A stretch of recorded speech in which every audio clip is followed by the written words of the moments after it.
because a statute cannot curtail a constitutional right, but to give effect to how that right will be exercised. Those draft regulations, when completed, will be able to help the police do a number of things. Number one, obligate the police to escort protesters and provide security for them, but also to ensure protesters don't run amok and overrun members of the public who are not protesting. Number three, it will require those protesting to notify the police and tell and also give the number of protesters so that the appropriate arrangements are made. It will also obligate public institutions in all arms of government, all public institutions, to designate an area within their premises or within the vicinity of their premises where a group of protesters who want to present petitions can stand, demonstrate, and present petitions to that public office or that public institution. Those regulations also will of course ask protesters to also be responsible for their own conduct, and therefore we hope that if I am approved, this is a low-hanging matter. It's something that we can process in the shortest time possible to avoid a situation like what we've had in the past 1 month of protests which are unmanaged and which have exposed us to deaths and destruction of property and a lot of inconvenience to the people of Kenya. On the second question by the leader of the majority party, it is true that we have experienced a number of security incidents that should not have happened in the first place. And let me say that first and foremost, the Shakahola incident didn't happen when it became public. It happened over quite a number of years, and it's an indictment actually on our ability as a country to be able to prevent some of these sophisticated crimes from hurting our people. I am on record to having apologized on behalf of previous and the present administration for that breach, because the radicalization and the criminal activity around Shakahola began in 2019-2020. But the manifestation in terms of people dying and being buried was something that happened sometimes in 2022.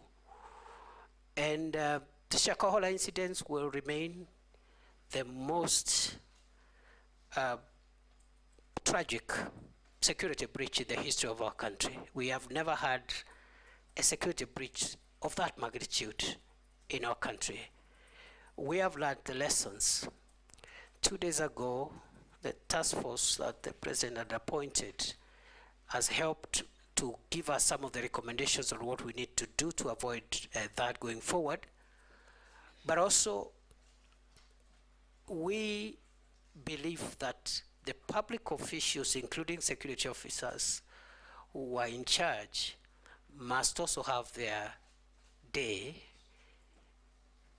in being made accountable. We had proposed the establishment of a commission of inquiry to help us put together the accountability process so that we can have recommendations on prosecution and other action. But the commission of inquiry was stopped by our courts, and we were unable to move.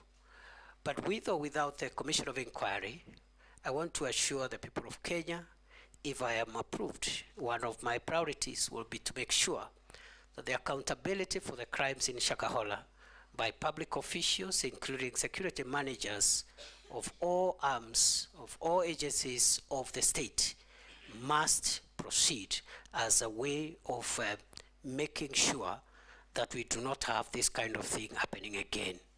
It is true also recently we had an incident which is actively under investigations around Kware area. Again, the same reasons, gaps in the Ngao and Nyumba Kumi structures, and also our intelligence collection ability. And I just want to say that now that we have finalized the proposals and we know what we need to do to reform our National Police Service, my next assignment, if I am approved by this House, will be to initiate far-reaching reforms in the national government administration system to ensure that we restructure the Ngao system, make it more responsive, modernize it, and distribute it to the lowest level in a manner which helps us to avoid incidents like this when we have serious security breaches, yet we have government officials paid by the people of Kenya to make sure that the country is safe. So I want to admit those were very unfortunate incidents, and national security being a work in progress and a perpetual project, we have learned the lessons, and we are going to make sure that we strengthen and seal the gaps to ensure that we make our homeland safer than it has been before. Thank you. Minority Leader. Thank you, Mr. Speaker. Mr. Speaker, I would like to ask the nominee, Professor Abraham, that, Mr. Speaker, Mr. Chairman, he is one of the two people who have been reappointed to the cabinet to the same docket that they were serving previously, the last 2 years. I want to ask you a question, Professor, that what do you think makes you feel that you can serve in that docket again? Because why I'm asking that question is because if you look at what happened in the last 2 months in this country, the demonstrations and the kind of things that happened, in my view, you look like somebody who was lost. Your presence was not being felt. Your omnipresence was not being felt, if I may say so, because you could see abductions were happening, human rights abuses were happening, but the minister's voice was not being heard in that situation. What do you think, what makes you think that you can serve again in the same docket? But the next question is that you have also seen widely, you have been widely accused the last 2 months or the last 1 year that you've presided over human rights abuses from time you've been appointed CS till last month. Particularly what happened, for example, on 25th of July 2024. And also during the Azimio demonstrations last year. More than 75 Kenyans lost their lives. And last month also, more than 50 Kenyans lost their lives. So there's a feeling that the National Police response to protest is stuck in the old way of doing things. So the question is, to what extent do you think ministerial responsibility for the brutality meted on Kenyans by security organs? At what level do you think you can take responsibility for that? What new ways are you going now to do to stop that? So my question is, in spite of all these abuses that have happened, in spite of all the problems that Kenyans have encountered, what is this new idea that you will employ this time if you are approved by this House? Because one of the things we are looking at, Professor, Chairman, is the suitability of the person to hold that office. What makes you think you are suitable in spite of all those problems that you have encountered the last 2 months? Thank you, Chair. Professor, proceed. Thank you, Mr. Speaker, sir, and honorable members. I was in office for 21 months, 623 days. I can account for each and every day of my stay in office. I woke up every day, And my focus has been to ensure that our country is safe. I have risen before dawn every day, including Sundays, and gone to sleep very late, simply because of the demands of our homeland security. I believe that I am suitable for reappointment because during those 21 months, during those 23 days, I have been able to keep the country fairly safe, especially in the fight against terror. Previously, we had an escalation around 2021-2022 of terror attacks in northern Kenya and the Boni Enclave. And in the past 2 years, approximately, we've had stability in northern Kenya and Lamu. I believe I am suitable, Honorable Speaker, because the crime of banditry has been reduced significantly, in my estimation, by more than 75%, even if pockets of insecurity continue to be experienced. And we do know where the gaps are and what needs to be done to even bring this problem to a complete end. Mr. Speaker, I have visited all the 47 counties, some of the counties numerous times. I've been to Lamu 21 times in 21 months. I've been to Samburu 8 times. I've been to Baringo 13 times. I've been to many other counties. And therefore, I have not been lazy. I've been diligent. And I've conducted myself within the parameters of Article 73, which requires me to conduct myself in a manner that brings honor to the nation and dignity to the office I hold. I have worked with officers at the headquarters, but I've also sat down in numerous meetings to work with officers at regional, county, and sub-county levels to make sure that we share decision-making processes and decision implementation processes. I believe, Mr. Speaker, the question has been directed to the events of the recent weeks. And I want to respond as follows. That the reason that I didn't talk every day is because the events the Honorable Member is referring to were mainly operational issues. The work of the Minister, the Cabinet Secretary for Interior, as envisaged in Article 245 of the Constitution, is to give the organs of national security that fall under that ministry policy, direction, and policy guidance. And in particular, because we are talking about the police, Mr. Speaker, the police is under independent command, Article 245, paragraph 2. There are only two people who can give the Inspector General of Police directives. First, the Cabinet Secretary for Interior, but only on policy issues. Number two, the the Director of Public Prosecutions in matters in investigations of criminal activities. Other than that, operational matters are handled by the command of the National Police Service, and therefore the Minister doesn't give operational directives. We have communicated the policy during my time in office, the policy of the Kenya Kwanza administration on policing, which includes zero tolerance on extrajudicial killings, zero tolerance on abuse of human rights, and restraints in the use of force,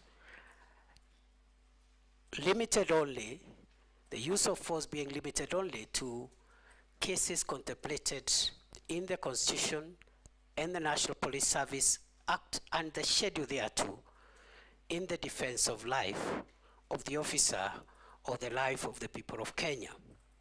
Therefore, it is unfortunate that during a recent protests, we witnessed the death of 42 Kenyans. We also had injuries, 486 civilians and 385 police officers were injured. We had about 1,387 arrests. We had 54 police cars destroyed and 110 motor vehicles belonging to the people of Kenya also destroyed in those protests. And therefore, I want to submit as follows: that the operational responsibility of policing lies with the command of the National Police Service. It is my estimation that on a broader scale of things, generally, the police tried their best to protect the country against mobs of criminals, arsonists, and other dangerous people, including those who visited Parliament and wanted to kill parliamentarians and other people. The police did their best. And in the event, as it is possible, that any officer went beyond what is allowed in terms of the use of force, it is now the work of the Independent Police Oversight Authority and other accountability agencies to help the country to bring to closure the issue of justice for excess use of force. I want to submit as follows, Mr. Speaker, that even beyond the police having independent operational command, the issue of the use of firearms by a police officer is individual. If you read the National Police Service Act and the Schedule 6 to that Act, every police officer has individual responsibility on how they use firearms. You cannot, the Inspector General of Police will not be there to tell the police, the officer, shoot this one, don't shoot this one. There will be an operational order that will generally guide the police officer. So the accountability of the IG will be on the operational order, which is publicly available, whether that operational order met the constitutional threshold, but the use of force by individual officers is an individual responsibility issue. Other than that, I commend generally those officers who tried their best in very difficult circumstances to help the country come to terms with what happened, and hope and will see to it, if I am reappointed, that the accountability for those who violated the law is pursued conclusively. I submit.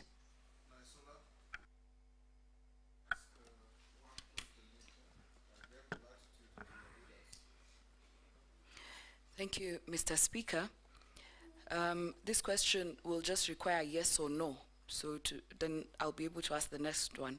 So, Professor Kindiki, are you aware that for the last 2 years we have internally displaced persons in parts of the North Rift, that is Samburu County, parts of Baringo, Elgeyo Marakwet, and other parts of the North Rift? It's a yes or no? Yes. So if this committee finds you suitable to hold this office again, what measures will you put in place to see that these families go back to their homes, and especially going children will go back to school and people can go back to their homes and live peacefully? Mr. Speaker, allow me to ask the last question, which is also, are you aware that there are people in the North Rift who were killed in broad daylight, in marketplaces, in towns, for example, in Samburu West, in Suguta town? There have been abductions, and this current administration, which you served in, during its campaigns and has continuously said that you will not have issues of abductions, issues of extrajudicial killings, but I want to put it across to you that it has been happening. There are people in those counties who are missing to date. They have been abducted. I want to ask you whether you're aware, and we have sufficiently been informed that it is alleged that it is security officers who have abducted these people. Is that one of your measures of ensuring insecurity is settled in these areas? And do you think, as a professor of constitutionalism and ensuring we follow the Constitution, is that the right way in ensuring fair justice even to those who are accused? Professor? Mr. Speaker, now that the kinetic operations that we launched in February 2023 has yielded significant fruits, the issue of the North Rift will not be complete until those that were displaced because of the violence meted upon them by bandits, groups and gangs are returned to their homes. And therefore, it is going to be my priority, if I am approved by this House, to make sure that in line with the rights of every Kenyan under the Constitution and the relevant instruments, including international instruments on the prevention of internal displacement, we're going to resettle, facilitate the resettlement and reintegration of all communities that were displaced by the menace of banditry. Secondly, I've been asked to respond to the allegations about abduction. During my tenure as minister, I made it clearly, clear to the police that abductions, extrajudicial killings, and extra-constitutional means of apprehending offenders is against government policy, is against the Constitution, is against international law. I must hasten to say my observation, because I've been in the front line more than any other place, especially in North Rift, in northern Kenya and the Boni Enclave. The officers who served in the special units in counter-terrorism and counter-banditry, the formed up units, have been quite professional generally.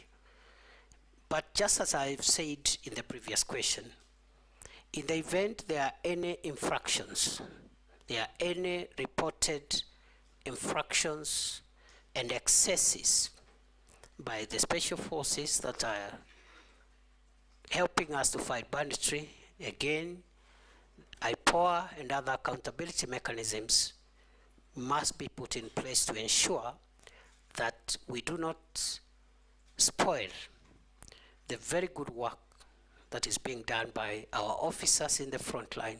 Some of them have died, others have lost limb, officers have been destituted. Point of order, Chairman, I was saying that, the nominee is a professor, and professors teach in the university, so he can answer questions like somebody who's in class teaching us. I was requesting through the chairman that he can do faster. Chair. Professor, be concise and precise and to the point. I submit. Thank you. Nelson, We'll just come round. Yes.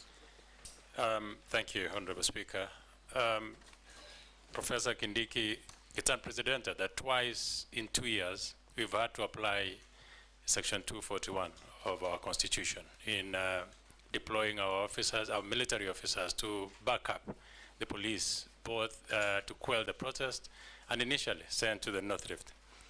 What exactly is the state of our police force? There are so many things that are flying around, gossip, that number one, our officers, police officers could be demoralized. Number two, is there a situation that you feel the police at some point are very hesitant to execute some of the assignments they're given because of lack of morale? And you as a CS, the accusations that you've not helped in boosting the morale of our police officers. What exactly is the state of our police force? Professor? Mr. Speaker, yes, we have applied Article 241 twice. And I think there is nothing abnormal with that, Mr. Speaker, because that is why that article exists. So that whenever there is need, the National Police Service may request the support of the Kenya Defence Forces to handle either an emergency or a disastrous situation. On the case of the North Rift, it was important to get the support of the KDF because at that time the National Police Air Wing had collapsed. Right now it's operational. We didn't have air assets, we didn't have adequate long-range unmanned aerial vehicles, and therefore we needed the support of the military. But the effort in North Rift is police-led. In fact, the military has been supportive in the peripheries, police-led. Even in terms of numbers, we have 4,500 police officers against less than 1,000 KDF officers. With regard to the recent emergency we had, again, what we had on 25th of June was unprecedented. And our calling of the KDF was simply to put them on standby should they be needed. And you've seen they have not been needed.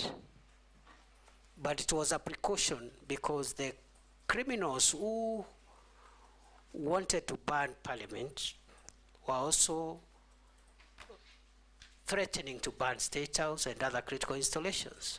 So if that was not reason enough to put KDF on standby legally, I don't think any other situation would have met threshold, because what we faced in the last month, in our view, was existential threat, not just to the arms of government, but to the state itself. And therefore, the police is in good shape. There are issues of welfare, which we are handling. I've already mentioned about the salary increments, which we have started implementing. There's issues around housing. There are also issues about leave and so forth and so on. Medication, I've just talked about the hospital that we've established for them, fully fledged level 4 hospital. We have one for the border police again, which again we operationalized under my leadership in Kanyonyo for the formed up units. So yes, there is more to be done, but it is not true to say that the police force is demoralized. They have done a good job, and when it's necessary, we have called in the KDF in accordance with the law when we feel that the situation is an emergency. I submit. Posing. I thank you, Honorable Speaker, for giving me this opportunity. Professor, and Honorable Chairman, I want to rely on section, I'm on this side, Professor. I want to rely on Section 6 and Section 7 of the Act in terms of suitability of the candidate the position he has been nominated. And in this respect, Honorable Speaker, I want to take the Minister in terms of suitability on his credibility in terms of respecting what he says, in terms of implementing what he says. Because this is the second time he's been given a chance. And Speaker, I want also the nominee to know that absence of war is not necessarily peace. Whatever is happening in the North Rift, Honorable Speaker, there is relative peace. There's no war, but it might not necessarily mean peace. What am I saying, Honorable Speaker? The candidate, as an example, the candidate came to the North Rift. We had engagement as leaders of the North Rift, and specifically West Pokot County, as an example of the entire country. I don't know what happened, so what the minister did in the other places, but possibly maybe he did what he did in West Pokot, which is, we agreed on a number of issues, Honorable Speaker, in terms of strategies of bringing peace, including establishment of sub-locations, or bringing even the security near to the people, so that we avoid the Shakaola things and so on. And the minister agreed with the Honorable Speaker with us in West Pokot. And we also agreed to put security in strategic areas. It might happen in other parts of the country. The minister agreed. And Speaker, nothing happened. Nothing has happened so far. Now, if Parliament sees it fit and approves the minister again for this position, what's going to happen? What is the minister going to do different, Honorable Speaker, to gain credibility among people, among Kenyans themselves, who might feel that the minister lied to them? And finally, Speaker, take home for the minister. This idea of giving police accounting, as an accounting, or to manage their own money as an accounting officer, I want the minister to take home in terms of the security, the strategic security of this country. What does that mean in terms of security of this country? Going into the future, there are critics, Honorable Speaker, that say, how do you give the police the gun and you also give them the money? What's going to happen? It might pose a serious security in this country going forward, maybe many years in the future. I thank you, Honorable Speaker. Professor. Thank you, Mr. Speaker. Mr. Speaker, it is true that... Those are just two simple questions. Did you honor what you did and said in Pokot? And is the police fund tenable? Very simple. Mr. Speaker, it is true that some of the things that I promised have not been realized, especially the issue of operationalization of new administrative units. But it is also true that some of the things I promised have been realized, and I thought the honorable member would be kind enough to notify the House and the country that during the same consultations I had promised that we will provide, train and equip 200 National Police Reservists for West Pokot, which we did. Number two, we had promised to set up a security camp at a place formerly called Lami Nyeusi, which is now called Lami Nyeupe, which we did, and so many other things we did. But the issue of the units is outstanding, and not just for West Pokot, but also for a few other counties, including some parts of Baringo, Samburu, and a few other counties that did not benefit from the operationalization of units, and that is work that we are going to complete if we are reappointed. On the second question, I do not think there is a problem with giving the National Police Service money and control over resources relating to their operations. The operational budgets of the police must be run by the National Police Service themselves, and not by the ministry, not by the office of the president.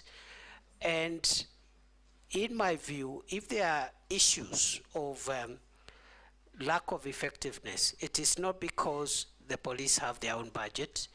If anything, it should help them even work more efficiently. Therefore, the question should be, now that the police have their operational budget, what prevents them from serving the people of Kenya in a better manner? And those are issues that we'll be looking at if we are reappointed. In any case, Parliament oversights the use of that money. Gikaria? Thank you, Chair. Professor Kindiki, in the recent past in this demonstration, two young men, Michael Kihunga Nyagodhie and another young man called Kevin Maganga were shot dead in Nakuru. The family has been trying to get some information from IPOA. It is alleged that the IPOA is not receiving required information from the police service. This has posed a great challenge to IPOA executing its oversight mandate. If approved for this appointment, Honorable Kindiki, what steps will you take to ensure that the two institutions work seamlessly for the benefit of Kenyans? And secondly, how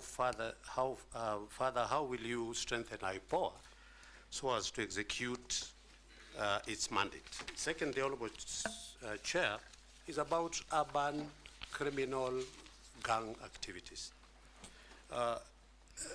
In the urban areas, particularly in Nakuru, a criminal gang called Confirm, which by what the citizens claim has brought about 5 deaths in every month and hundreds of injuries.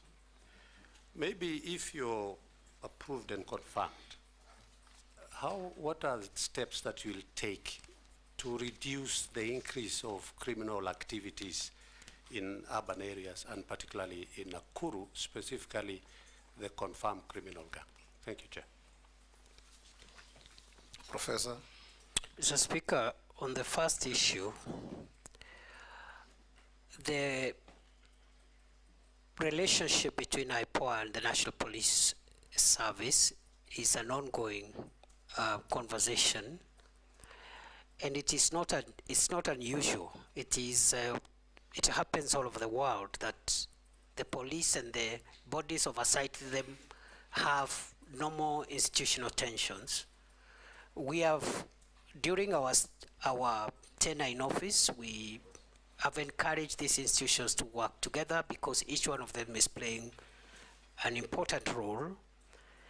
It is the same problem we had between the police service and the Police Service Commission, and we did a lot of work and around that, and were able to get a win-win situation where the commission and the police service are working together. So we'll apply the same methods if we are reappointed to make sure that IPOA gets the support it requires from the NPS, and going forward we will support IPOA in terms of more resources, more capacity, but also just brokering the institutional goodwill between themselves and the police. The second question, Mr. Speaker, is on the criminal gangs. It is true, we have had a gang in Nakuru known as Confirm, and urban crime is a major issue. When I took over as CS for Interior, October 2022, there was a lot of gang violence and gang crime in Nairobi. We've been able to reduce and suppress the Nairobi urban criminal activity significantly. We hope that the Nakuru matter could also be resolved, and before I was dismissed from office, I had had a meeting with the leaders of Nakuru County, and we had agreed that according to the feedback the leaders gave us, we needed to change the command, because sometimes many of these performance issues are based on the right command. So we are going to work on it to ensure that we eliminate that gang and other urban gangs in Mombasa and a few other towns that are suffering the same problem. Robert Mbui. Thank you, Mr. Speaker.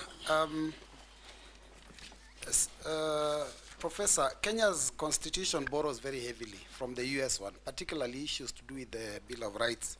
And you swore to uphold this constitution and protect it. Recently, you saw in the US that a gunman tried to shoot a presidential nominee and was actually brought down, but despite that, and even missed, but despite that, the head of Secret Service resigned their post.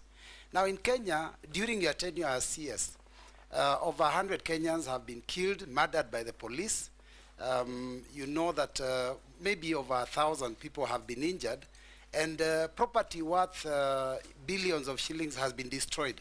Not to forget that a lot of Kenyans have also been abducted, and as we are talking, there are still people, families that are still looking for their loved ones. Now, we did see that the Inspector General of Police resigned. Do you think that as a CS, you should not also have taken responsibility, political responsibility for that failure that the resignation confirms, and also either resigned or declined the appointment?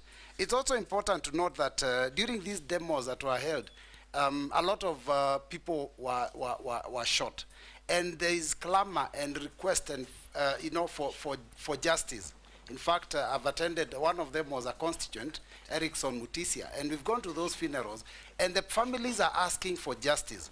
You have forensic evidence because you have the bullets, and you know that every bullet that comes from a gun can be traced. Why have we not seen arrests and arraignment in court of the police officers that are accused or that were involved in these shootings? Because that would appease the public a little bit. Allow me, Mr. Speaker, to also point out that the CS has had, the nominee has had a very illustrious career. And, PhD, you've done consultancy all over. And when you are here for the approval hearings in 2022, after all those many years of working, your wealth was at 544 million. Now, 2 years later, your wealth now is at 694 million. That is a whopping 150 million shillings more.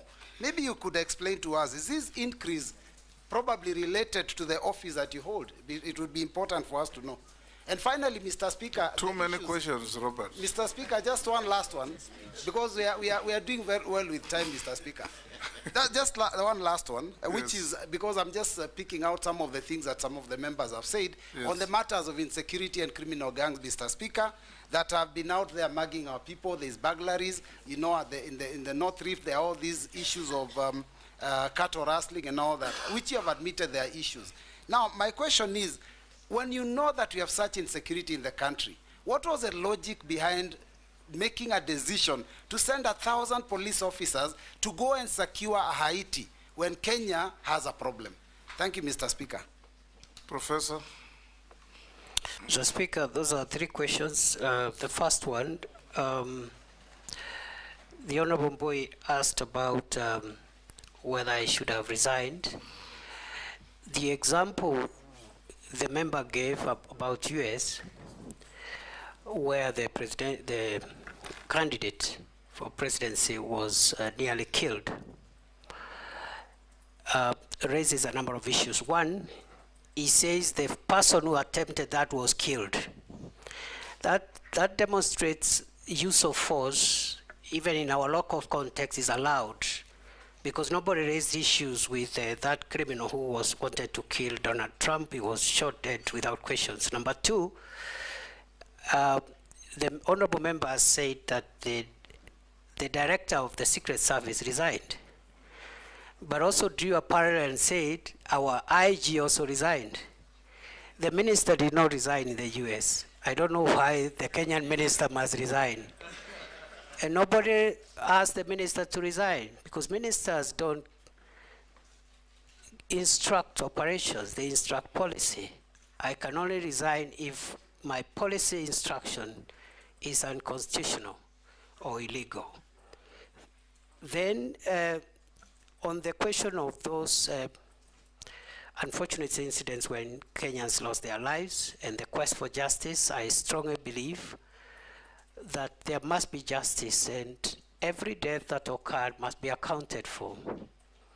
However, Mr. Speaker, the process of putting together criminal investigations, including forensic evidence, is not something that can be done, can be rushed. It takes a bit of time all over the world, not just in Kenya. I believe IPOA should help the country to get closure, and I have promised, if I am reappointed, I'll encourage the collaboration and support and goodwill between IPOA and the police in terms of providing information so that justice is served. I have also been asked about my wealth, which has increased from 544 million to 694 million. It is true because, first, let me start by saying that I have not benefited from any improper business. I have not done any business with government. Let's start from there. I have not applied for any tender by myself, by proxy, by relative, or by anybody. Mr. Speaker, before I was appointed, my wealth was at 544 million. I said at that time, which I still do now, that I have run a business, which today I do not participate in that business. I don't practice law, but my law firm is alive and working, and much of that revenue has actually come through the revenue from my law firm, which is still active but being managed by other people. I think all my salary and allowances have been spent in paying bills. Therefore, most of the increment in my net worth is because of three things. One, the legal fees, some of which was actually pending by the time I was being appointed, and I said it here, that there are some unpaid legal fees, which some of them were paid. In fact, I remember 2 months after I was appointed, one of the clients paid a significant amount of legal fees, which had been pending. Other than that, I do small businesses and so forth and so on. None of my money has come from the public except the salary and the allowances that I'm entitled to. Lastly, on Haiti, it is true that the government of Kenya, through the National Security Council, decided to deploy our officers in Haiti pursuant to a request by the UN Security Council and the UN General Assembly. These are international obligations. It has not affected our operations, and it is not true to say that since there are problems in Kenya, we cannot also do our international obligations, because all countries in the world do have security issues. They have security matters. Even the country you consider safest has its own security matters. And therefore, it is a great honor for our officers to serve in Haiti. So far, they are doing a good job. I believe they will profile Kenya properly. They will bring honor to our country. And that deployment has not affected our operational capabilities. I submit. Thank you, Speaker. Thank you. Don't you like your neighbor? Ask one question. I'll ask only one question, Mr. Speaker. Professor Kindiki, in your first stint as CS Interior, you were associated with strong statements, such as "we will crush you," you'll be met with the full force of the law, "we will deal with you firmly and deadly," and many other words like that. Statements which seem to fuel police extrajudicial action. And Kenyans have taken notice of such statements that probably they fuel police extrajudicial action, and the use of excessive force, because if you tell people we'll crush you, the police will crush you, that's what it will entail. As you see now, there's a new awakening in this country about what public officers are saying. How different will you be if we approve you? Secondly, you are also the civilian face among the police and the security organs that we have. But as you took up this job, probably Professor Kindiki, you became more of them, more of a police officer, not a civilian within. You are donning police uniform, you are all over police choppers, and you behaved like a police officer, which probably took you away from the police direction that you're supposed to give the forces, and became more of an operational leader instead of a policy director in the force. How will you be different on this? And probably lastly, you are more in the sky than on earth. When you want to give policy direction, you want to give guiding, you need to be in office, have meetings, boardrooms, and give policy direction. But you have said you actually went to Lamu 21 days, 21 times in 21 months. And probably in the operation field more than where you are required to give operational or to give policy guidance and direction. And that's why the police force and the administration, national government administration, is not properly coordinated. How different will you be when we approve you as yes? I thank you. Professor? Mr. Speaker, thank you. I've been asked to say whether I'll change my language. Mr. Speaker, I need to clarify that it is true I have used very, very unique language. But, Mr. Speaker, this is security language. And the people I address when I use those terminologies are not the law-abiding citizens of Kenya. The people I address with that difficult terminology or unique terminology are terrorists, bandits, organized criminals. Those are the people I tell will crush you, and I mean it. Last time I appeared before here, the member for Samburu West asked me what I will do in Kurkur and other places when criminals descend into gorges, and I'll say I'll flatten the gorges. We've done a bit of that. There were places in Baringo, Corcoran Hills, a place called Tandare, a place called Ngelecha, and in Samburu, the Malaso Valley and other places where criminals would always retreat and have a field day, operate from there. We've neutralized them and removed them from there. So, again, the use of force is permitted by law, depending on who that force is used against and in what circumstances. And the escalation methods are used. You start by asking them to surrender. If they don't, you use other methods until, if they challenge you or they want to kill police officers, the police officers will kill them before they kill the officer. That is the law. Mr. Speaker, on the second issue, I have been there at headquarters driving policy in boardrooms, Arambe House. I've had so many meetings in our campuses in Kiganjo, in Embakasi, Roiro, Police Leadership Academy.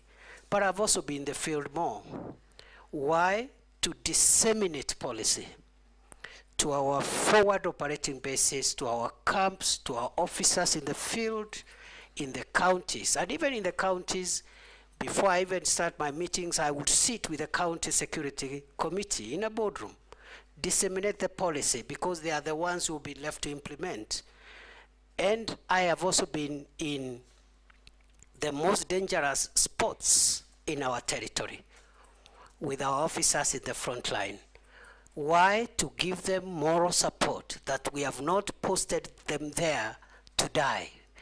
We have posted them there to protect the country, and there is no greater morale booster than for the security minister to go and visit the officers, have lunch with them, encourage them, and tell them what the government policy is and what the government thinks about them. So it has been very rewarding.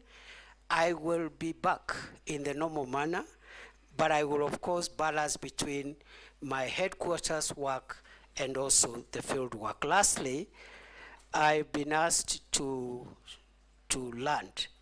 I have always landed. For every flight, I have landed.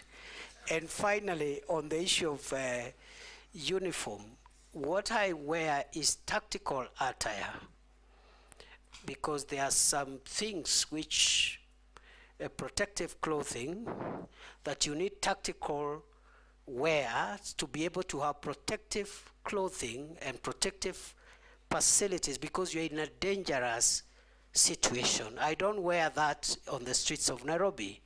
And also, I have been in not just police helicopters, but military helicopters, because the law provides that the security minister be facilitated when he is in dangerous situations. The Minister for Interior, the Minister for Defense must be facilitated, because the nature of our work is we are exposed to risk and danger by virtue of office. Otherwise, I do not fancy it's only that it's all in a day's job. Murugara.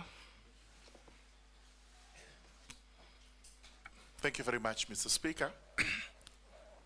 On a CS nominee, let me take you away from the police officers, the bandits, and all these other insecurity matters you're dealing with, back to national government administration. I recollect very well that when you were here, we actually questioned you on it lastly during the vetting, and emphasized that the nerve center of the national government administration is in the villages. That we do have very serious workers in the villages who possibly are not recognized by the national government, but who play a key role in the service and security provision and everything else, so that we can avert incidents like the Shakahola and the quarry incidents we've talked about. Here I'm talking about the village elders and the Nyumba Kumi workers, whom you use extensively 24 hours every day, every month, and every year, and in a form of service which is very similar to servitude or some form of modern day slavery. These people are not remunerated.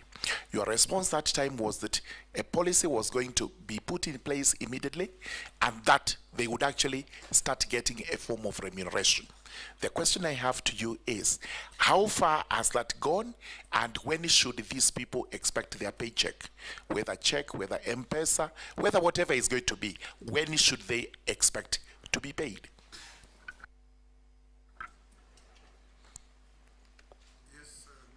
Mr. Speaker, sir, we have finalized the Village Elders Bill 2024. It is one of the 12 pieces of legislation that are awaiting cabinet approval for transmission to Parliament, and therefore that matter will be sorted out in the shortest time possible. I submit.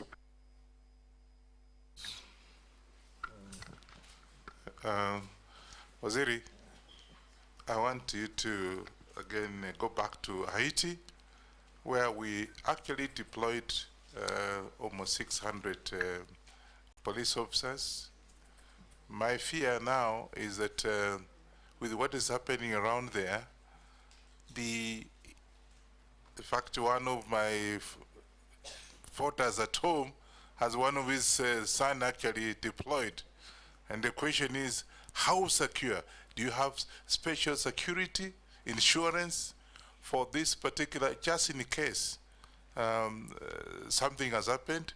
Of course, that has led to a deficit of police officers. That's why when you had demonstration here, you had to get in the army because we don't have enough police officers, so because some of them are away. Secondly, I also have had a case in North Rift. In fact, my colleague is just walking in.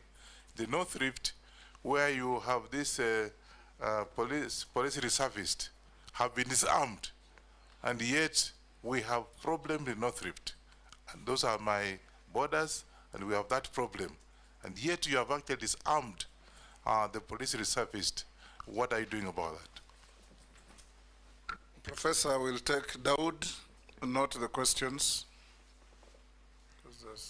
Thank you, Mr. Speaker. The CS nominee, you have promised regarding passports a couple of times and you know passports are the most important. You initially said within a day, within a week, within 2 weeks, but apparently the passport issue has not been sorted out. The other issue is regarding the IDs. Your department has rolled out that IDs will be 10 years, whereas we have known all along IDs did not have an expiry date. What informed the decision for that one? Because now we've got Maisha number, which has been already declared unconstitutional. But what was the point of launching Maisha number when we had a Huduma number which did not work? So now, first was we've got the original ID, now Huduma number, now Maisha number. So aren't we confusing everything? Can't we have just one, the ID to be upgraded instead of all those, and data protection? Thank you, Mr. Speaker. Professor, you can answer those from Ferdinand and Rahim. Mr. Speaker, with regard to the question by the member for Kwanza, Haiti is a United Nations mission. Therefore, our officers are covered, insured, paid for by the United Nations, and therefore there is no cause of alarm. But it's also good to report good progress so far, because the officers, they have been able to get part of the critical infrastructure, the port, the airport, the main police station have been recovered, and the hospital have been recovered from the gangs. And some of the gang leaders who were taunting us before have even signed for peace and are willing to engage. So they are doing a good job. We are praying for them. We hope there will be no untoward incidents. With regard to the second issue from the member for Kwanza, it is true we disarmed 400 National Police Reservists who were serving in Trans Nzoia. And there was a reason, because the NPRs were being misused. Number two, Trans Nzoia is fairly peaceful, except along the border, small issues. So we will be vetting and returning on a needs basis a smaller number of NPRs, but the number of 400 NPRs in Trans Nzoia was disproportionate with the challenge that we have in that county compared to other counties that are a little more needy. Then finally, the member for Imenti North asked about passports. When I assumed office, passport was a crisis like no other. Kenyans were waiting for a year, 6 months, 3 months, 8 months. They were bribing. They had to bribe to get passports. We had no printers, and so forth and so on. Today, we have not only paid the pending bills to the suppliers, we have enough printing equipment for personalization of passports.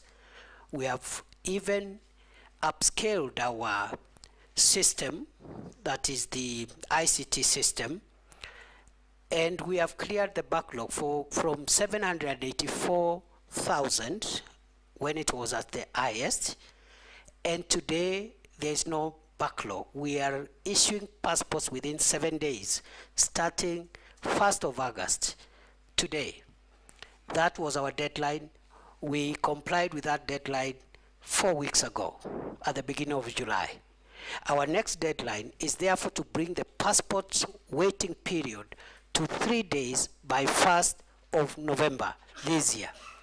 And we are on course. I am very happy. This is one area where we've made a lot of progress. Of course, there are small challenges here and there. We believe that we've not eradicated corrupt staff completely. We have a new crop of staff, about 120, but we are not sure that corruption has been eradicated from that directorate, and we are working on that to ensure, we'll be working on that if we are approved, to ensure that we clean up the whole place. With regard to IDs and Huduma number and Maisha number, the reason for the 10-year limit is because of technology. Because unlike the ID that we are used to, the second generation ID we have, the third generation ID is a technology card, and technology keeps on growing old, and therefore that's why we have a 10-year period, and that's why even passports, they normally have a time frame. You cannot have a passport for life. That is the idea. It is not to punish Kenyans. The card has a bit of technology chips, and we want to upgrade that chip based on the security threats that will be identified by that time. The Maisha number issue is before court. We hope we will vacate the orders that were issued 2 days ago, because the problem we are having with delays with issuance of IDs is because of court orders.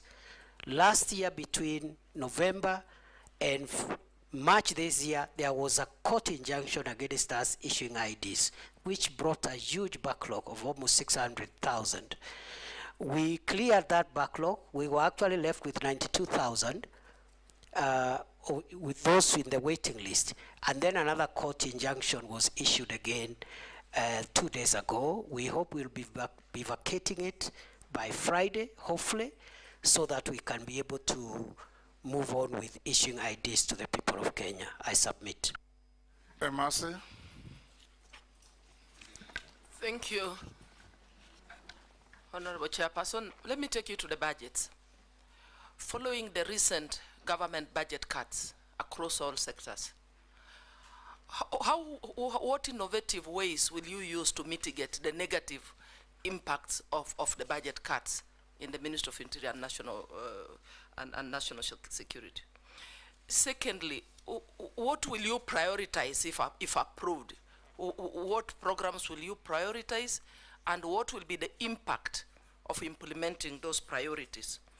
And Kenyans are also asking, because of the unemployment situation in the country, is the recruitment of police officers affected by the budget cuts? And if not, what innovative ways, again, will you use to recruit them differently? Because as it stands, Kenyans are concerned that recruitment of police officers has become a preserve of the rich, or of those who can afford to sell some land.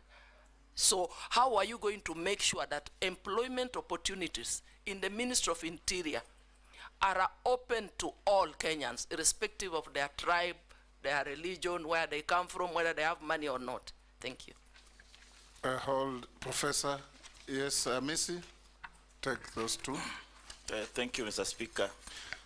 Prof, you'll go down the history as the first minister to be vetted twice in one term, one presidential term. Of course, the others who are coming, but for now you are the first, and that history will not be, will be there forever. And I'll take you back to what you said in the Senate, that history is replete with strong and powerful dictators who were brought down by the power of the people. And I dare say you've been brought back here to this vetting by the power of the people. I want to refer you to an event, because you are a member of the National Security Council. This is the core of the security of this nation. I want to refer you to an event in history in 1962, during the Cuban Missile Crisis, something I know you are much aware of, because you are an international law student or professor. During this time, the then president of US, JF Kennedy, had a standoff with the Soviet Union, Nikita Khrushchev. And there was an EXCOM committee members, comprising of 14 members, almost akin to what we have here as the National Security Council. All those 14 members agreed that to deploy. It took JF Kennedy brother's advice to do otherwise. I'm not asking you to be consulting your brother, but if it were not for the brother's advice, then we could have experienced the first nuclear war to the destruction of the world. Now, I look at the events that have happened here as a result of either good or bad decision of the National Security Council. And just like somebody said, that there is always an inclination towards consensus, even if a decision is bad, that the committee of people could easily incline towards psychological consensus to the destruction or to the results of a bad decision. Does National Security Council of this republic also suffer from groupthink? Groupthink in a way that there is no devil's advocate to give an alternative decision making that can save the country. Then, Speaker, if you may allow me the last, very brief. You've tried to explain the donning of the uniform, the police uniform. What surprises me, Prof, is that you give instructions to police, you give press conferences, you are adorned in the uniform of the police. But when it comes to the crimes committed against humanity by the police, that's where you say the police are independent. How independent is your uniform? Professor. Thank you, Mr. Speaker. Mr. Speaker, with regard to the budget cuts, we will prioritize what we consider the 5 biggest national security threats in our programming. And those are the threats of terror, organized crime, drugs, the need for drug controlling narcotic drugs, the fight against climate change, and also extremism in its various forms, religious, political, or whatever extremism, because extreme behavior can annihilate the nation. With regard to recruitment, going forward, we will ensure that each and every Kenyan, boy or girl who is recruited, can be accounted for. Because in the past, we've had so many claims of corruption and so many claims of favoritism, and therefore going forward, it's going to be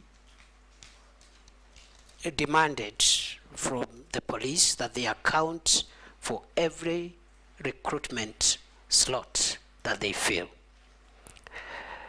We have a big problem of corruption in the country, and we hope the National Police Leadership Academy and the programs we want to put there as we look for succession management and new managers of security will be able to fight corruption in the National Police Service.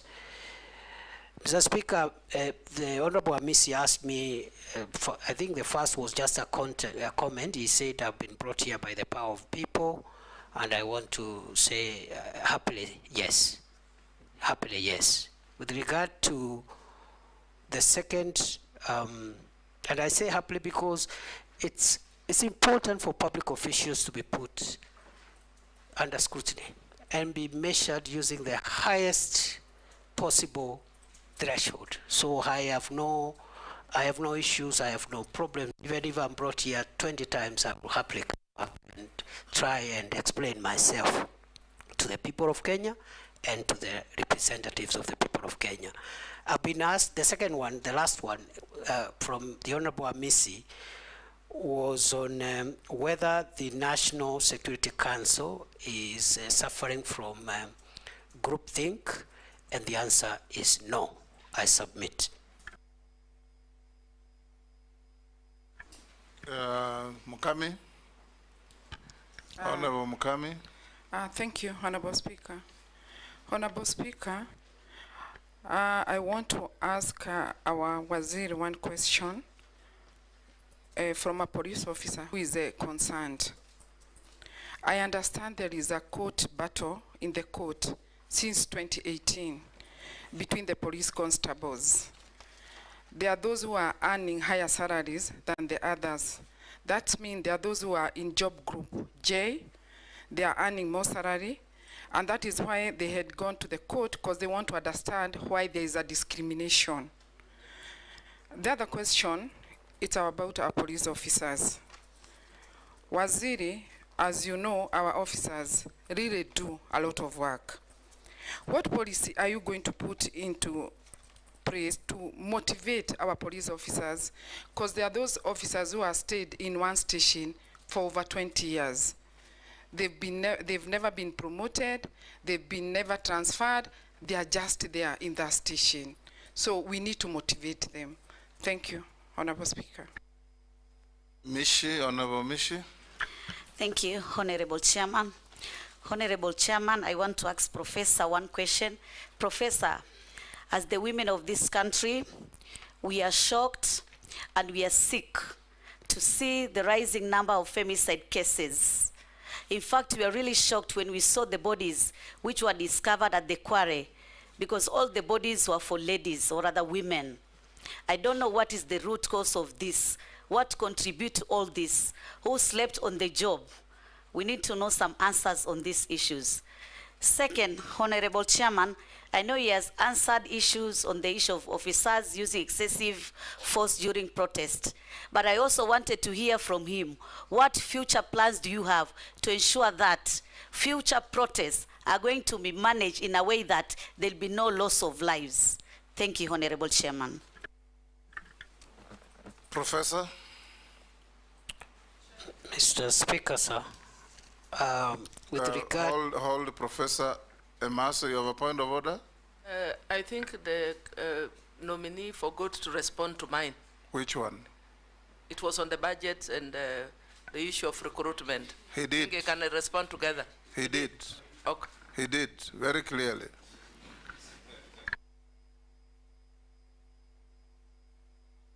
I know I was misleading you to raise that issue. Mr. Speaker, with regard to the police officers who have been in court about salaries, mainly these were graduate police constables, people or officers who joined at constable level. During their time, they went to school and studied for a degree. They have been arguing that they need to be taken straight to inspectorate. And there has been a long court battle. As soon as that court matter is settled by the apex court, we'll implement whatever decision will come from our judiciary. With regard to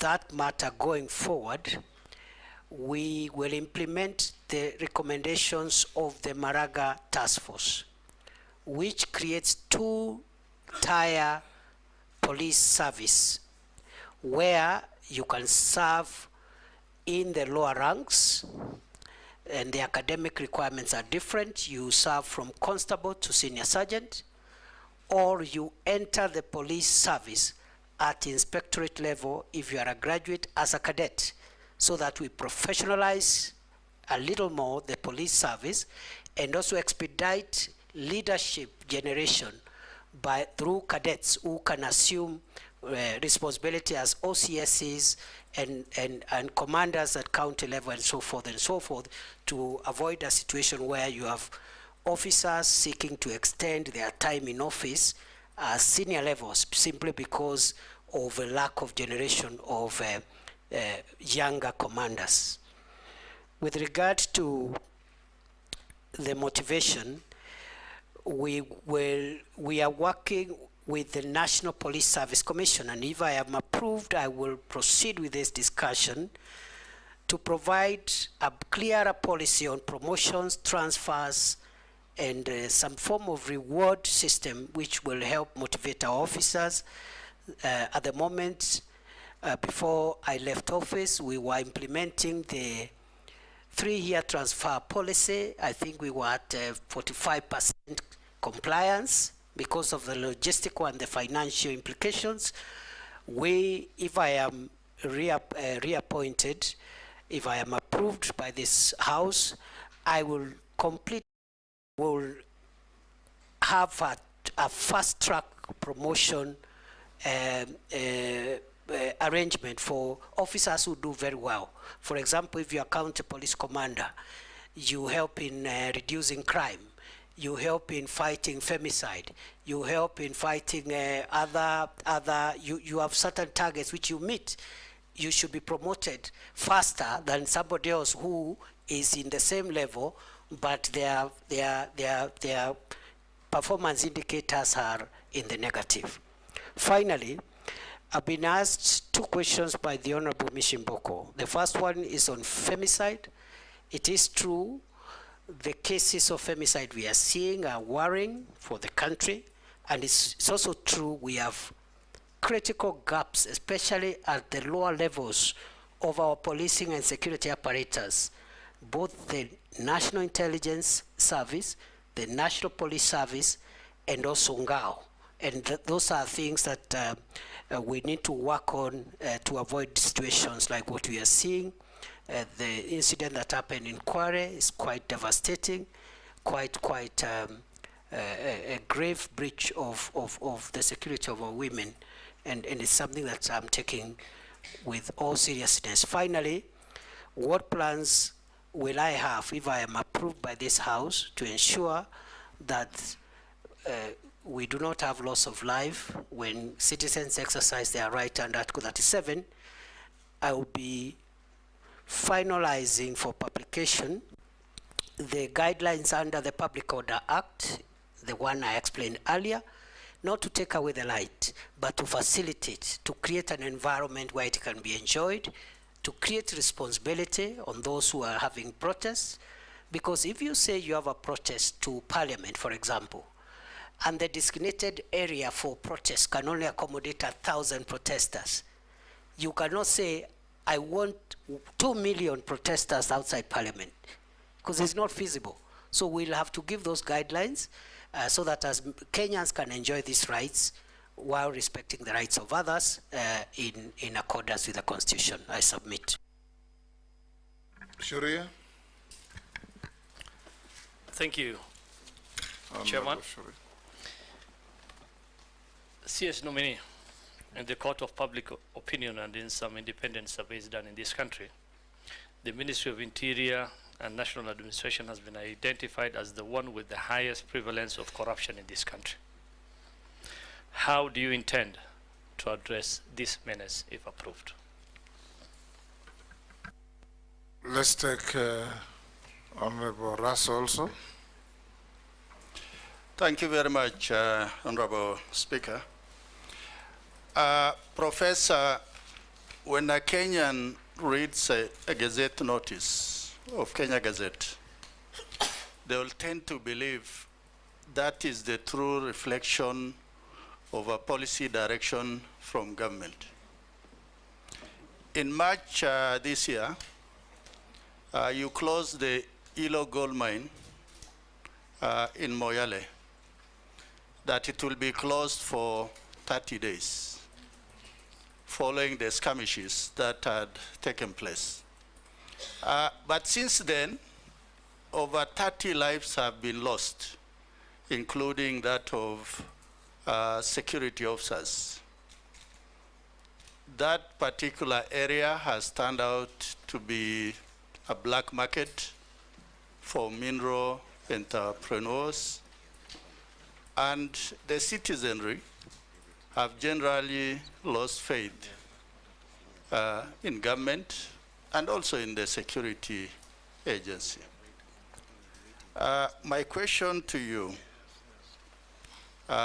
if the House approves your nomination, what is it that you are likely to do to reaffirm the community's faith in that the government does what it says it will do, and also that the security of that area, because Dabel has the inhabitants community, that the security is restored. Secondly, Honorable Speaker,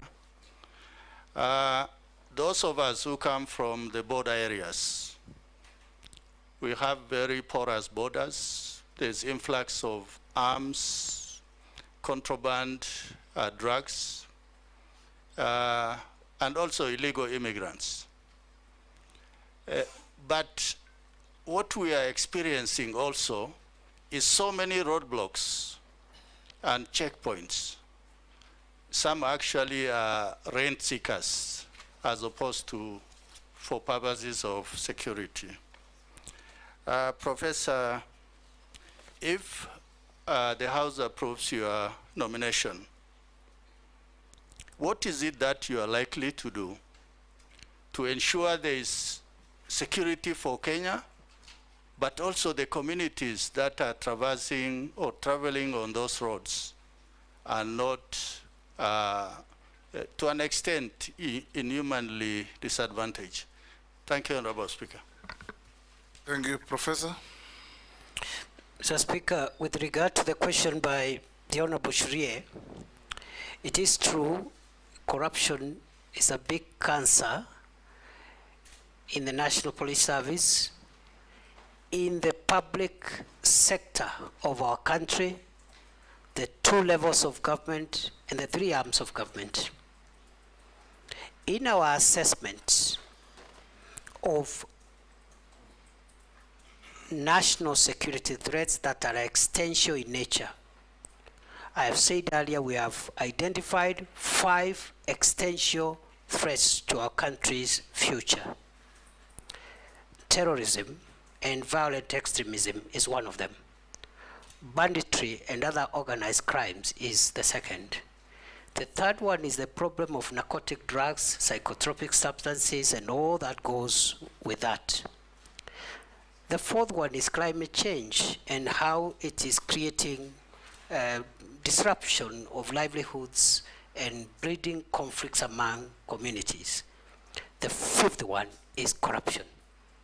And therefore, going forward, if I'm reappointed, I am going to escalate programs, policies, and measures to eradicate corruption within the organs of the national security that are within the Ministry of Interior, but also propose for the rest of the country, the rest of the government and public sector, measures that can help us secure the country, because it's no longer an issue of the corruption by the police. It's an issue of corruption being able to actually threaten the country's future. And therefore, corruption is top 5 of our national security threat. Lastly, I've been asked about by the Honorable Didoraso about Hilo. It is true. Hilo gold mine in Dabel, Moyale, we closed in March for 30 days, but we've extended those orders. We have identified that area as a disturbed area because we lost some people there who were fighting over mineral rights, mainly illegal miners who had come, even some of them from other countries. So we closed it on security considerations. We are in talks with the Ministry of Mining to see how an orderly resumption of mining activities can happen. I was there physically in June. I was planning to go back in July before this happened. In the interim, we have lost a few people because of illegal activities around there, even as we speak, on a very low scale though. We even lost 2 police officers in the last 2 weeks. So as soon as if I am approved, as soon as I'm in office, I will prioritize the Dabel issue to ensure orderly resumption of lawful mining activities to the benefit of the communities that are there. With regard to borders, the multi-agency roadblocks we have, especially the one in Archer's Post, the one in Mombasa, the Garsen-Malindi Highway, all the multi-agency roadblocks are working well, including the Kanyonyo one, the one on Garissa Mwingi, Nairobi Highway. What the criminals have done, those who smuggle arms and aliens and drugs, they are using alternative routes. What am I going to do? The same multi-agency approach that we have used on the main highways. We will increase our surveillance and put multi-agency effort, not necessarily roadblocks, but patrol teams by our special forces on the alternative routes that drug traffickers, human traffickers, and other criminals are using to harm our country. I submit. Honorable Mule. Thank you very much, Chair, and thank you very much, nominee. Honorable Speaker, I want to ask Professor that he came to be the Minister for Interior after the last election and be vetted by this committee and approved, and understanding very clearly the economic policy of the Kenya Kwanza policy of bottom-up economic transformation.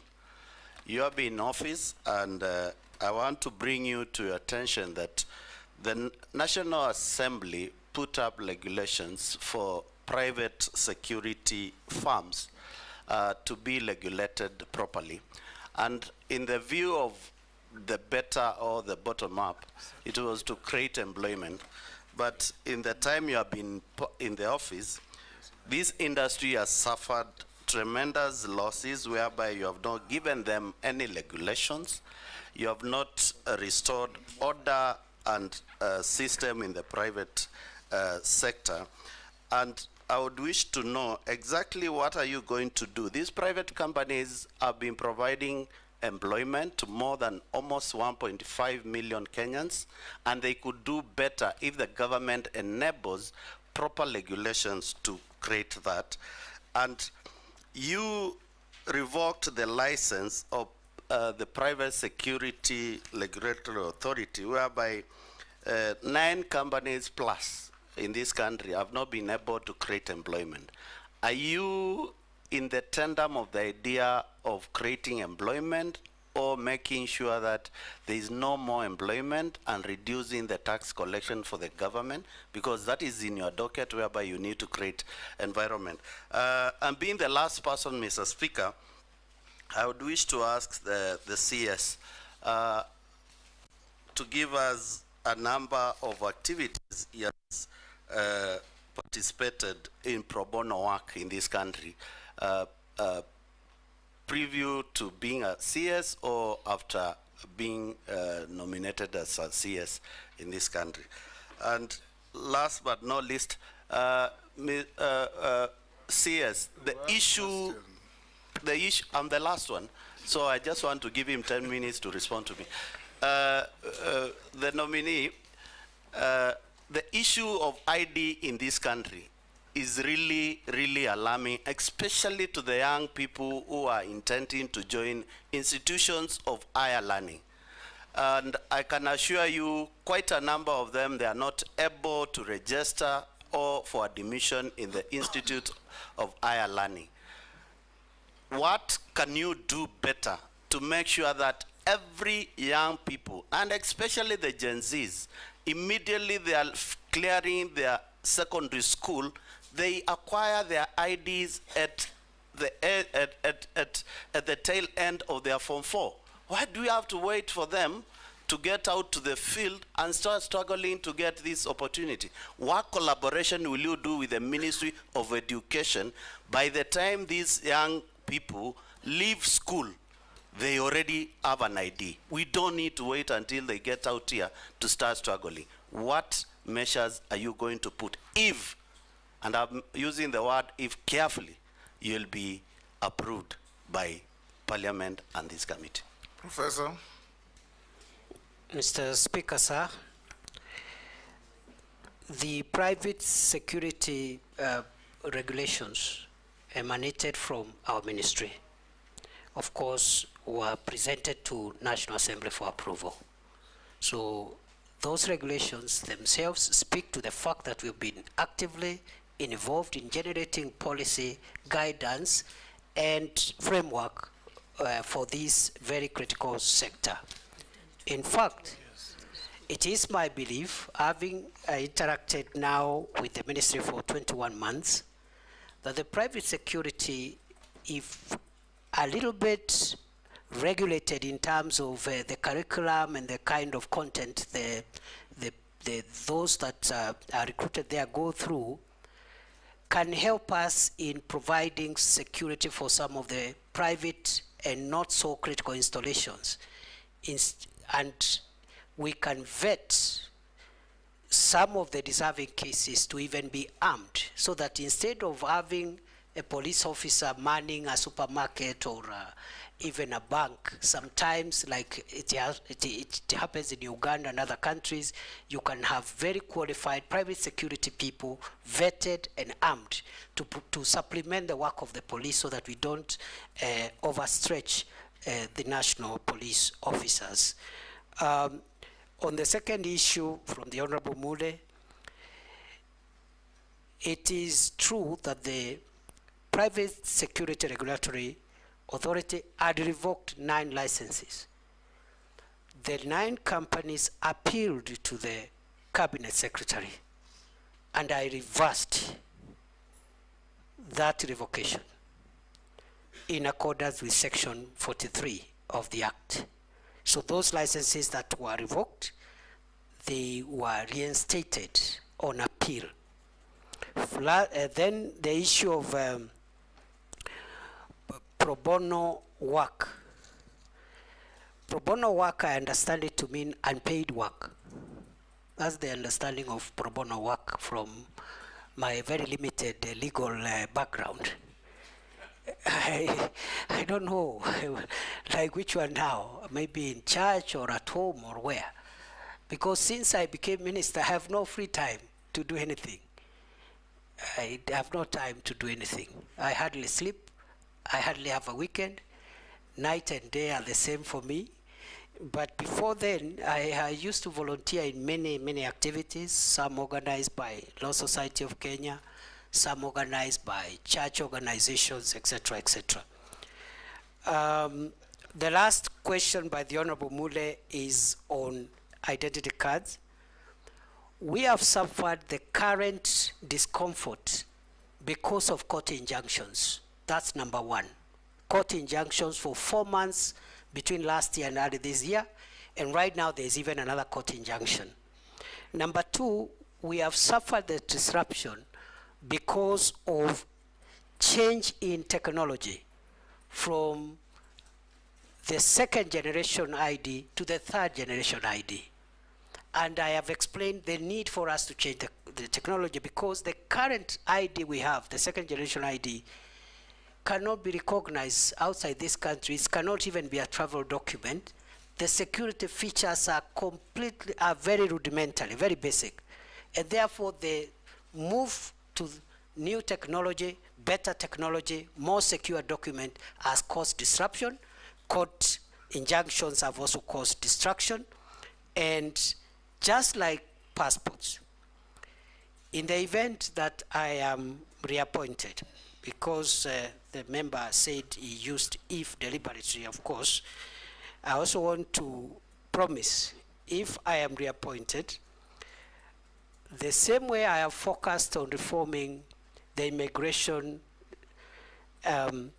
directorate and helping unclog the passport inefficiency problem, I will focus on IDs and also birth and other citizen documents to ensure that we get optimum results. In fact, for example, a death or birth certificate should be obtained the same day, within 12 hours on application.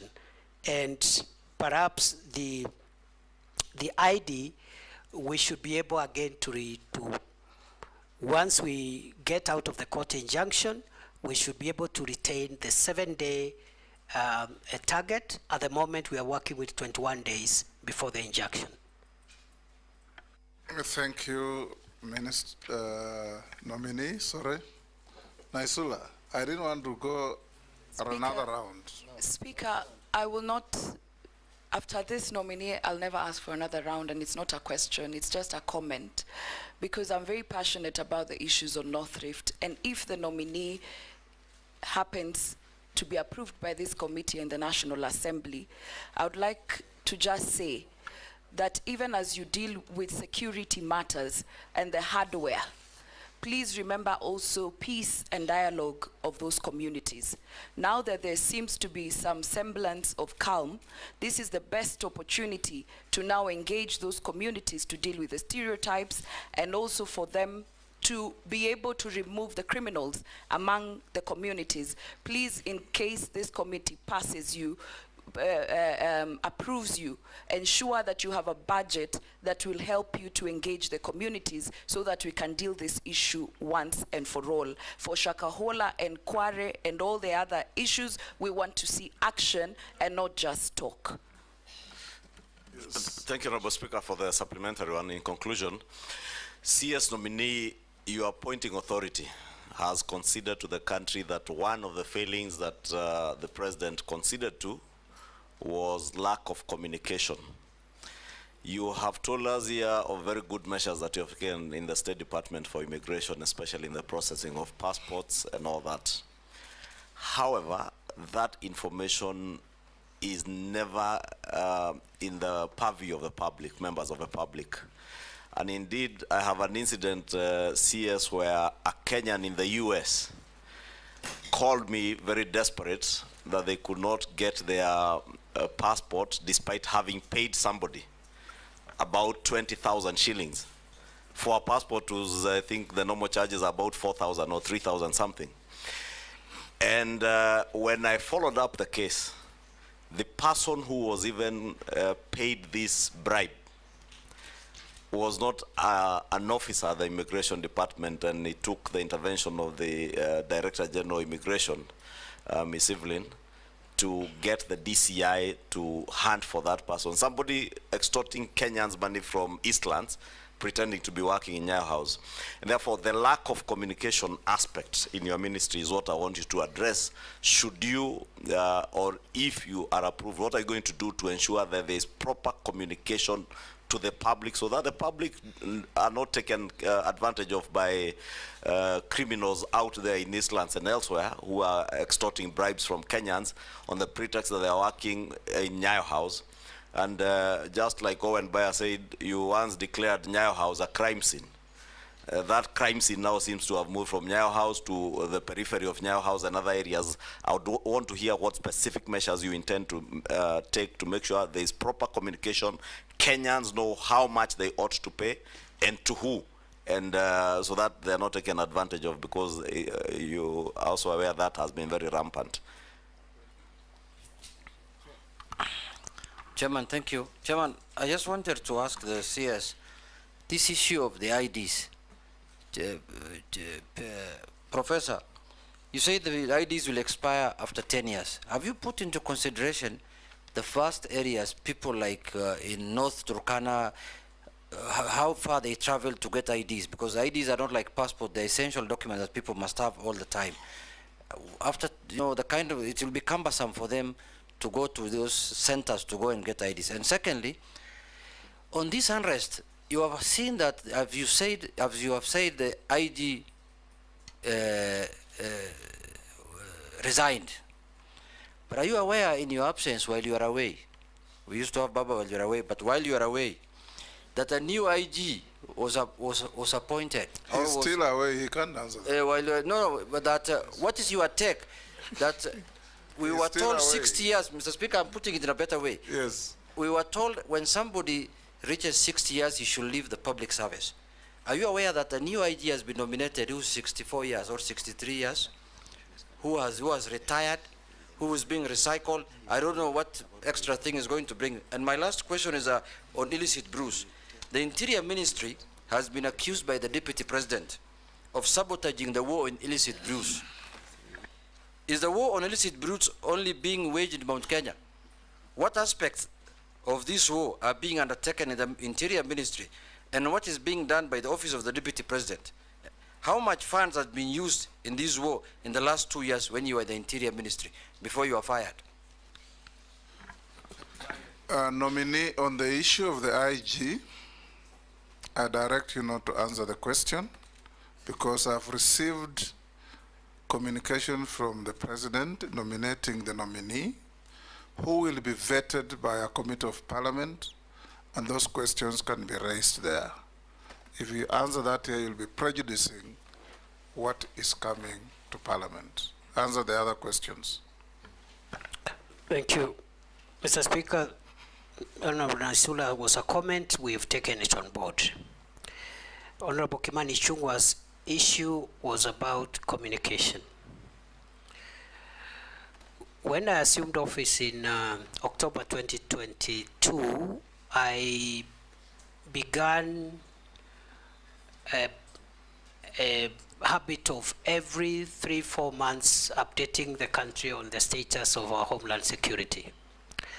We've not had one in a while. I had planned one for June, which was postponed and thereafter disrupted. We will use our public accountability updates on security matters to communicate more on what we are doing. And the next, if I am approved by this House, the next public accountability address will feature more on the reforms we have made at Immigration Department, because I think there we've made a lot of success. People concentrate on the banditry thing, but I think also on the passport issue we've made a lot of success. Where we still have problems is the IDs and other aspects of citizenship documents. With regard to the ID, the question by the Honorable Junaid Mohammed, the reason for the 10-year limit, there are two reasons. It's actually one reason. It's because of changes in technology. Unlike the ID we have, which has no security features, and therefore it can be timeless. But we'll find a way of making it convenient to the people of Kenya to renew after the 10 years, so that you don't create a crisis by people, and we can do that by even having a phased out renewal process to ensure that again we don't inconvenience masses of people. So the problem is technology and the security features in the third generation ID, which is going to be physical, that is the Maisha card. It is going to be also digital, the digital ID. You can have it digitally.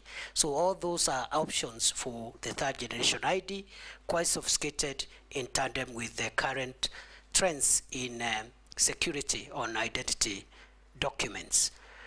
With regard to the issue raised on Bruce, I would be hesitant to respond to the comment associated with the Deputy President for obvious reasons. But I think, to the best of my knowledge, the Minister of Interior was not cited as frustrating the war. If there are specific officers in the ministry, I think that is something that needs to be looked into to make sure that all of us are reading from the same script.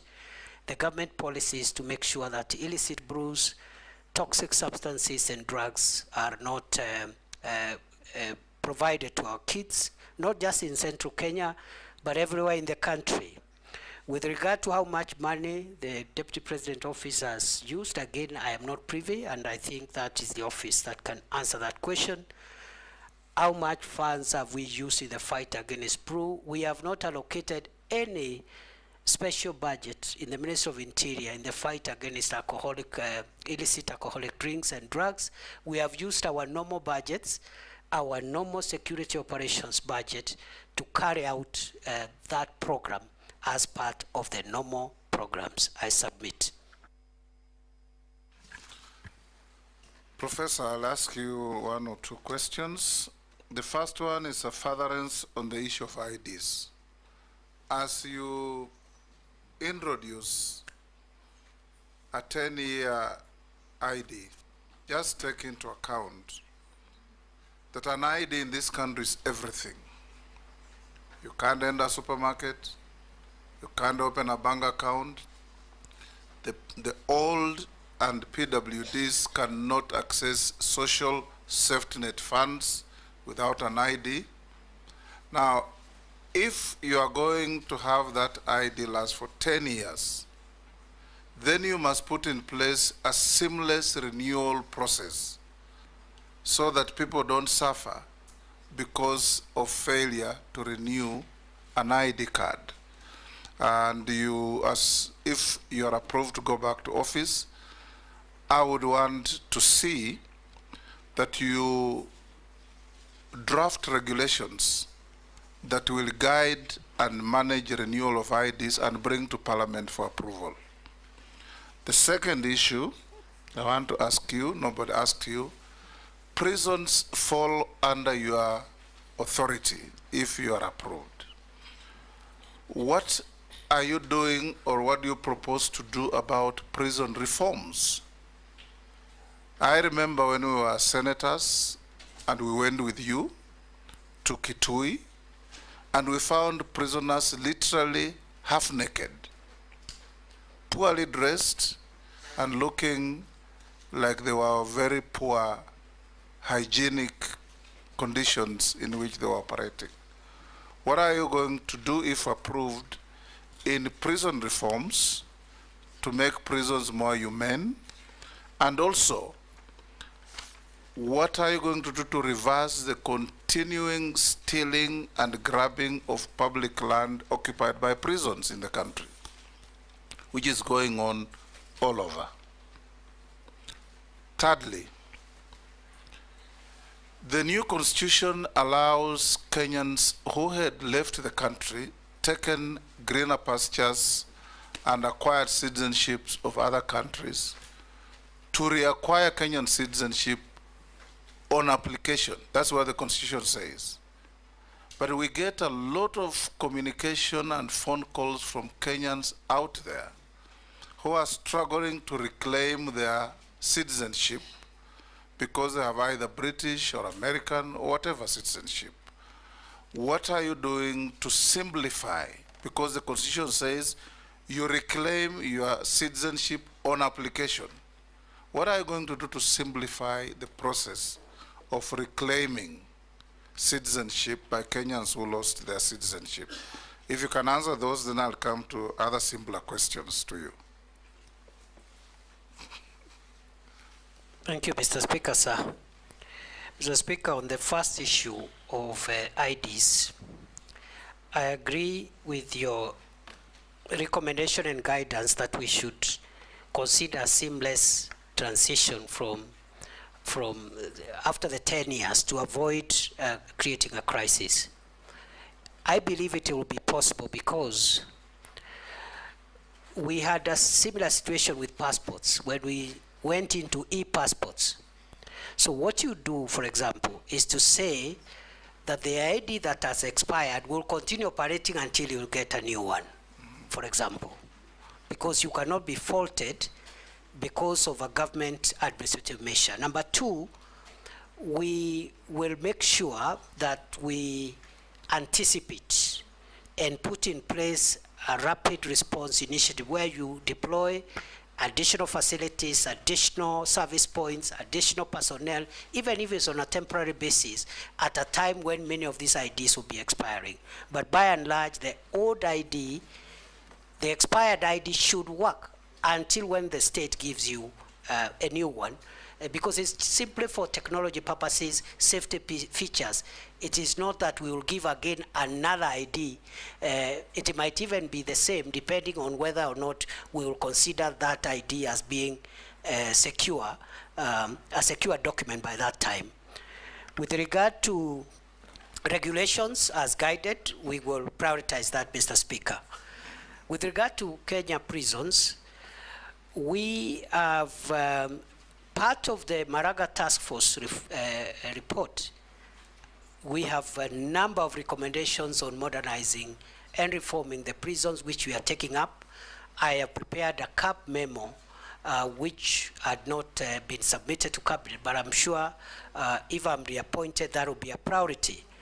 And the areas of reform include making the prison enterprises more productive by investing in better technology in their workshops to make sure they produce more competitive goods which are affordable. Number two, welfare issues. In fact, these seats you see here were made by prisons. Absolutely. So if they are empowered, because that is labor and skill is available, if they are given better equipment and for carpentry, for masonry and other skills in the prisons, we're going to have better output and generate more revenue and avoid the prisons relying on S-check all the time in these times of constrained budget. We also want to make sure that we improve on welfare issues, including the terms and conditions of service of prison wardens is part of the Maraga Task Force recommendation in consultation with the SRC. We also are working on software issues, for example, providing mattresses.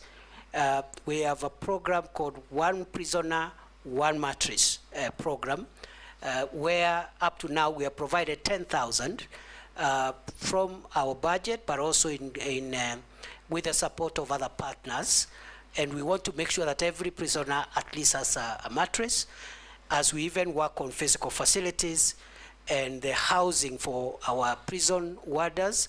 We want to construct 28,000, and we have already, I think, I don't have the figures right now, but I think we've done nearly 500 in different prison facilities. We want to do 28,000, which should almost meet the entire demand, because that is almost the population of our prison personnel complement. Other than that, the prison land, there are certain serious encroachments on prison land. The most notorious one is the Kitale prison land, where out of the 3,000 acres, only less than 300 are available. The rest have been grabbed by powerful and former senior people in various administrations and their friends. We will have to recover it. We have engaged the National Land Commission and other stakeholders. We will recover the land.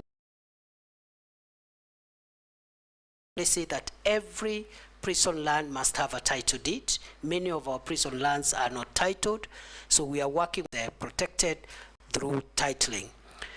The last question, Mr. Speaker, sir, you asked is about those Kenyans who are regaining citizenship. We have made tremendous progress, and I want to admit, in line with what the Leader of Majority said, I think the communication is what we need to improve on. We have made tremendous improvement and reforms in the processing of citizenship applications by foreign nationals who want to be Kenyans, but also by Kenyans who had lost their nationality before the 2010 Constitution and are now entitled to reapply. When I came to office, there were 2,700 pending applications. I cleared the backlog within 30 days. Right now, we are receiving applications on a rolling basis. I had directed the Directorate to ensure that from the time of application to the time the Minister signs off that application for regaining citizenship, it should not be more than 21 days. And I think that is work in progress. Lastly, how do we simplify? We will reduce the paperwork. There is a bit of paperwork in that Directorate, and we want to reduce it and go digital and make sure that we even bring the timelines from 21 days to 7 days to possibly 3 days on application. I thank you, Mr. Speaker. Lastly, nominee, do you hold any leadership position in any political party? No. Have you ever been adversely mentioned in any integrity-related reports? No. On investigations? Do you hold citizenship of any other country? No. What is your worth? 694 million. Made of? Made of I have 2 homes, one in Nairobi and one in Tharaka Nithi. Then I have landed buildings, about 235 million. My 2 homes are worth 190 million. And then I also have savings in SACCOs and banks. I also do legal practice, so I have a bit of revenue that I've generated through my law firm, and that is it. And I forgot, Mr. Speaker, when I was filling in, I forgot to add, I have vehicles of about 17 million, which are not part of that report. I apologize. I remembered after I had submitted the questionnaire. Honorable members, we received memoranda from one Eliud Karanja Matindi, Isaac Alwacher, Joseph Mwathi Nyanjui, Khalid Ibrahim, Aisha Adan, Sonia Mushila, Masi Murugi Kuria, Ahmed Sigat, Okio Mtato Koit, David Malombe, and Collins Onyango. We forwarded them to the nominee, and the nominee responded